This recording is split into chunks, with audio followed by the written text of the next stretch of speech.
Hi, this is Scott. Welcome to the Tall Woodworker. In this video, I'm going to turn a lampshade out of some maple and purple heart. Stick around.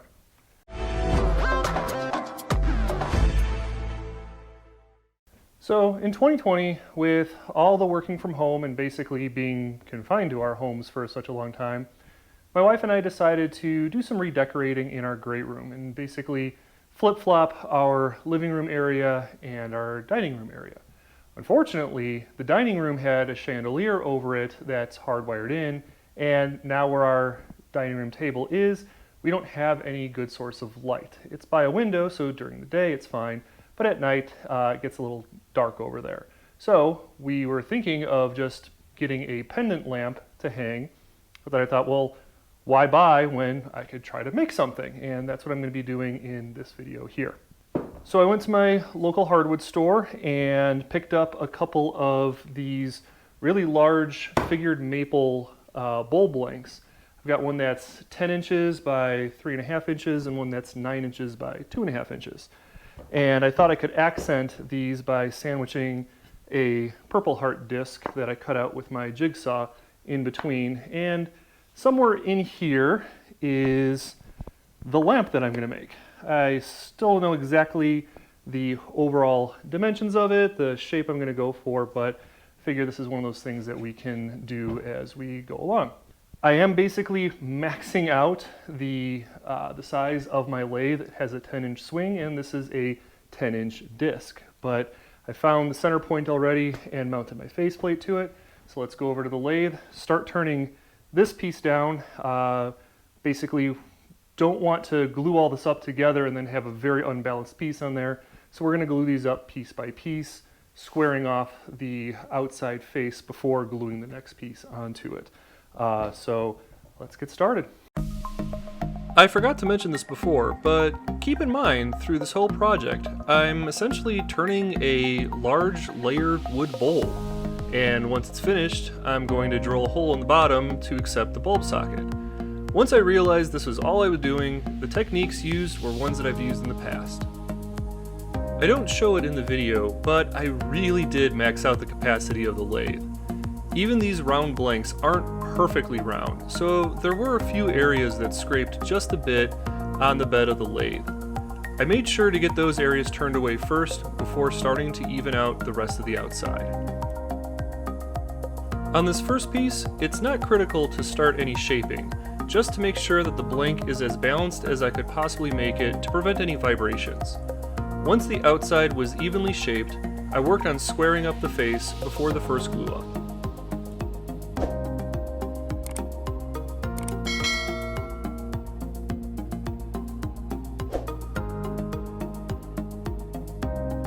I drew a circle on the face to give me a decent reference point for gluing the purple heart disc.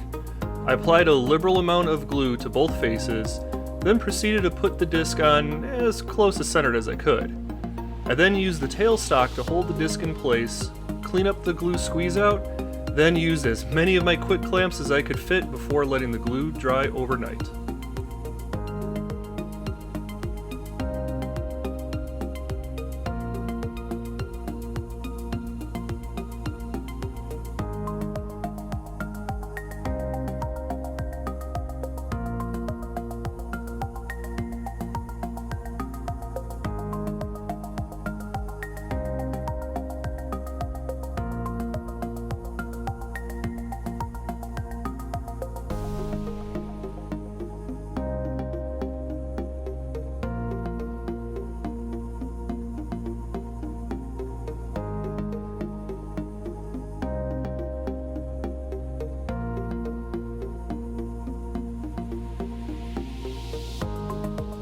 The next day, I just had to repeat what I started earlier, turning away the outside shape to get it balanced, and then I started to form the transition between the maple and purple heart pieces.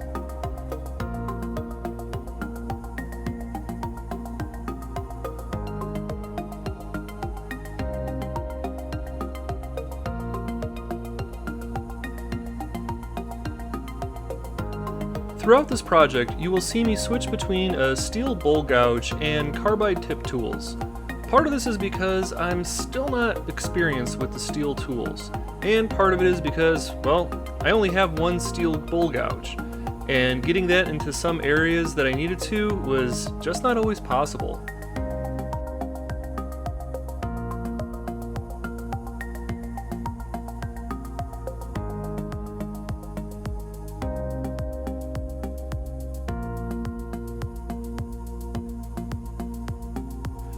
I got a little worried that once I glued on the third piece, there would be too much weight for my measly Harbor Freight lathe to handle, so I started to hollow out the interior just a bit. The intention was to make it just a little lighter. I kept the center area for the tailstock to maintain force all the way down the center, then left a couple inches of material on the outside. I was going to have to hog out all this material anyway, so might as well get started now.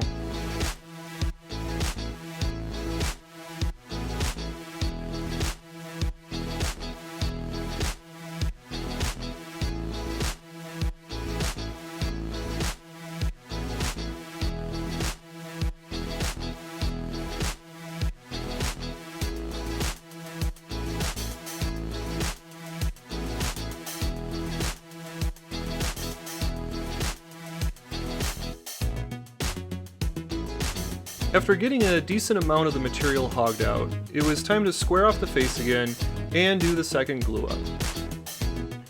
Again, I followed the previous procedure of spreading out the glue, then using the tailstock and as many clamps as possible to keep it together, then let it sit overnight.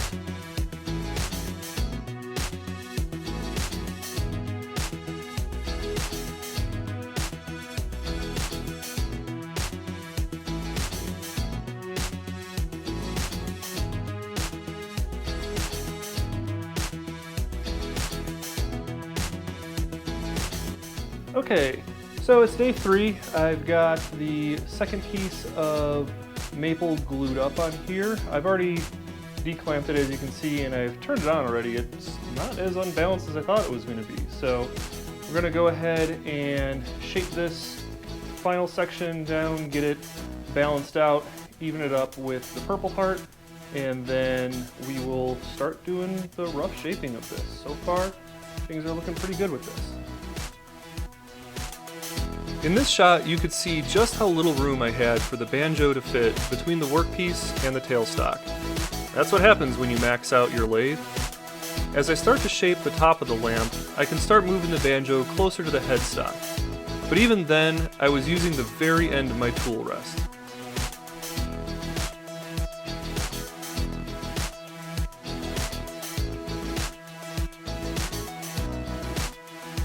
Now that everything is balanced, I start shaping the outside of the lamp. I know that this is way too tall for what I need, so I take that into consideration as I shape this out. Just a little FYI, I have to wear that glove because of the heat given off by all the shavings. The palm side of the glove is smooth enough that I still have complete control over the tools as I'm shaping.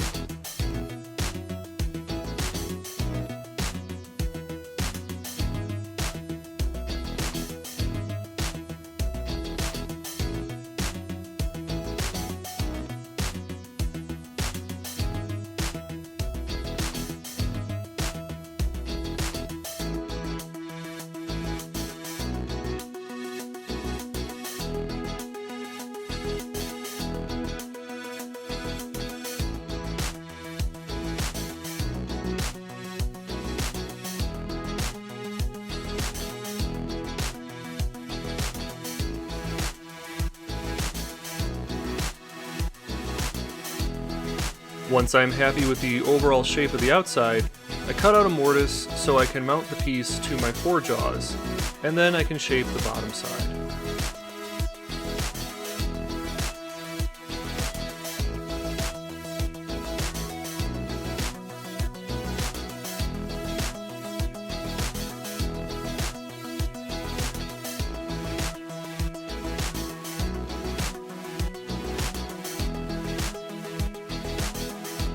The pencil line you see is meant to indicate where the bottom of the light bulb will sit once everything is finished.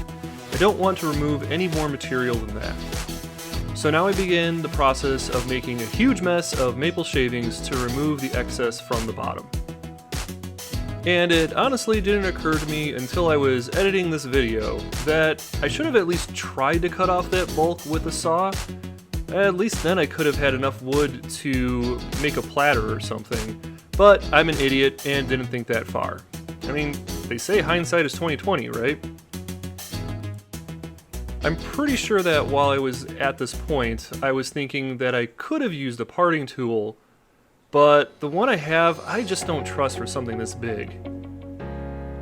So instead, we just make a giant mess.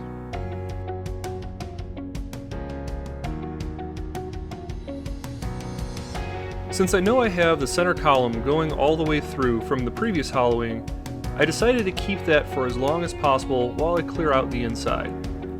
Remember, this is still a very large piece on an entry-level lathe, and there's a possibility that there's an imbalance on the inside, not on the outside.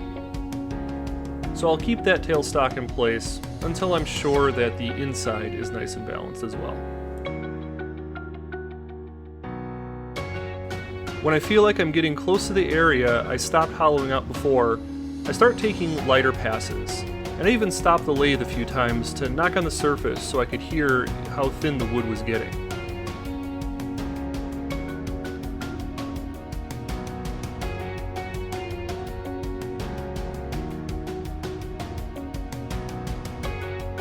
When I finally broke through, I was happy to see all that emptiness that I don't have to remove, because I did it before.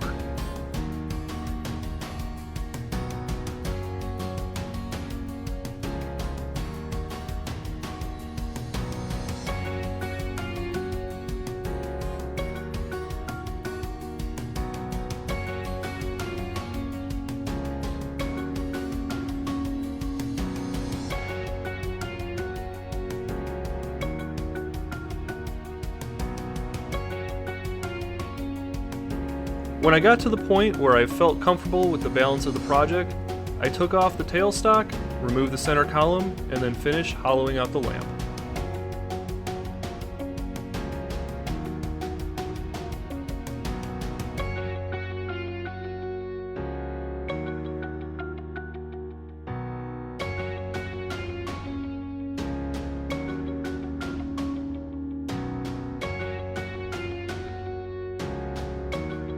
Because this will just hang from the ceiling and not be handled like a bowl would, I left the walls a lot thicker than I normally would. Mostly because I just didn't want to keep turning this thing anymore. I still make sure to contour the inside and get as deep as I could to make sure that the bulb and socket would fit in there nicely.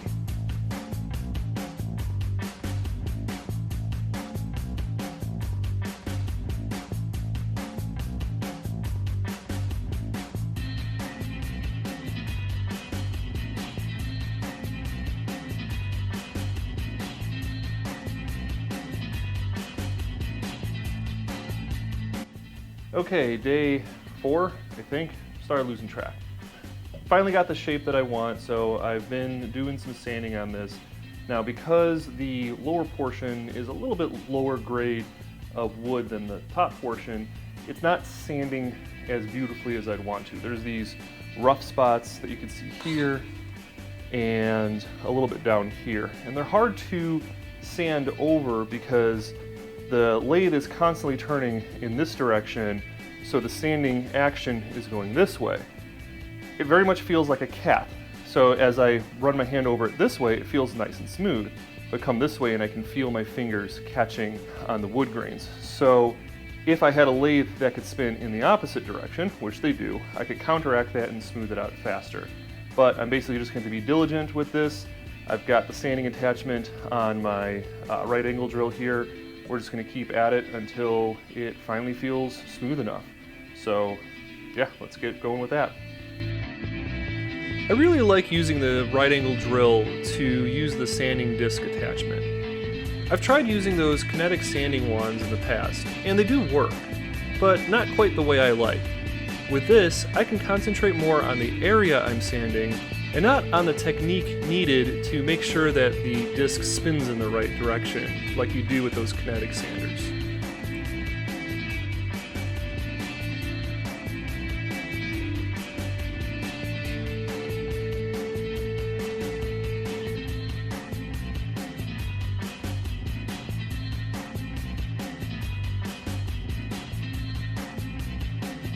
I go through all the typical grits up to 240, and then it's time for finish. I'm using Mylan's friction polish, and a lot of it. Even with all the sanding, the wood soaked up a lot of the finish. I should have tried using a sanding sealer first, but I didn't have any, and once I started applying this finish, there was really no going back. I built up a good coating of it, then turn on the lathe to create the heat to cure the finish. I do the outside first, then I do the inside to get a nice sheen.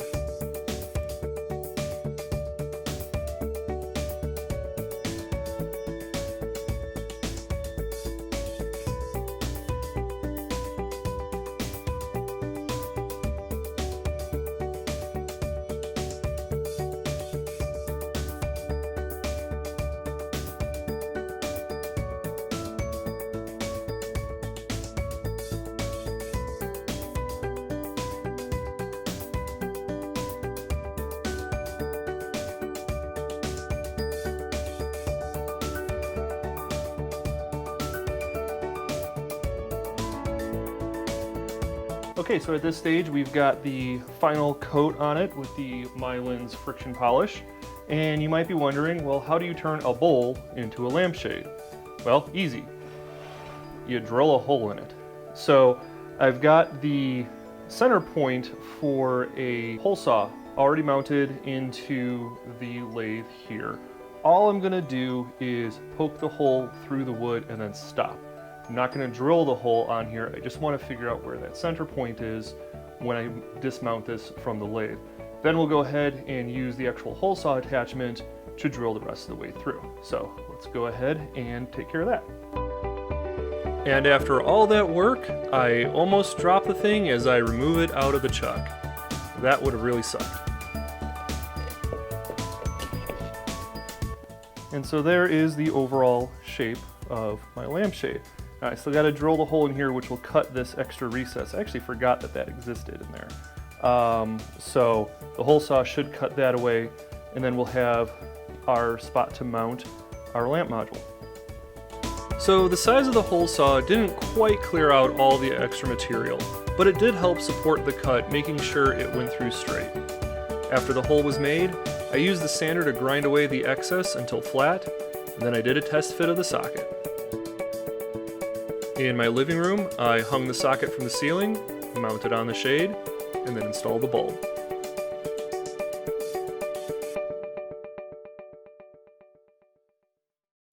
And so here we are in my dining room with the finished product. And if you would have told me a month ago that I was going to be trying to turn a bowl into a lamp by cutting a hole in the bottom, I would have thought you were crazy. And I probably am a little crazy for doing that, but it worked, and I'm super happy with that. We ended up putting a bright white bulb in here, which is about 5,000 Kelvin, versus a soft white, which typically is around 4,300 Kelvin.